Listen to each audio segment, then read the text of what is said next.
सुप्रिया सुळे, रोहित पवारांवर मुख्यमंत्री देवेंद्र फडणवीसांचे गंभीर आरोप. जयकुमार गोरेंविरोधात कट रचला. दोघांचेही सीडीआर समोर. चौकशी होणार, फडणवीसांची माहिती. राष्ट्रवादी काँग्रेसचे अण्णा बनसोडेंची विधानसभा उपाध्यक्षपदी बिनविरोध निवड होण्याची शक्यता. फडणवीस, अजित पवारांच्या उपस्थितीत बनसोडेंचा अर्ज दाखल. प्रशांत कोरटकर प्रकरणी कोल्हापूर कोर्टातील सुनावणी संपली. सरकारी वकिलांकडून 7 दिवसांच्या पोलीस कोठडीची मागणी. कोर्टाच्या निर्णयाकडे लक्ष.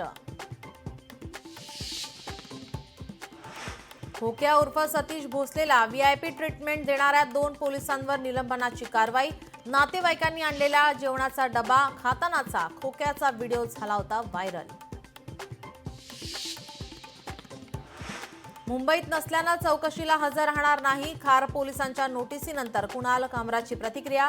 तर चुकीचं वागलो नाही, शिंदेंची माफी मागणार नसल्याची कामराची भूमिका. लोकशाहीच्या बातमीचा इम्पॅक्ट. दहिसरच्या एकसर गावात अल्पेश अजमेरा बिल्डरचा भूखंड घोटाळा. एसआयटी अहवालानंतर अजून चौकशी का नाही, मनीषा चौधरींचा सवाल. बीडच्या जिल्हा शल्यचिकित्सक डॉक्टर अशोक थोरातांचं निलंबन. कोविड काळातील घोटाळ्याबाबतच्या भाजप आमदार नमिता मुंदडांच्या लक्षवेधीवर आरोग्यमंत्री आबिटकरांचं उत्तर. काँग्रेस नेते हुसेन दलवाईंच्या वक्तव्यानं मोठा वाद निर्माण होण्याची शक्यता. छत्रपती संभाजी महाराजांबाबत वक्तव्य करत दलवाईंचा मुख्यमंत्र्यांना सवाल.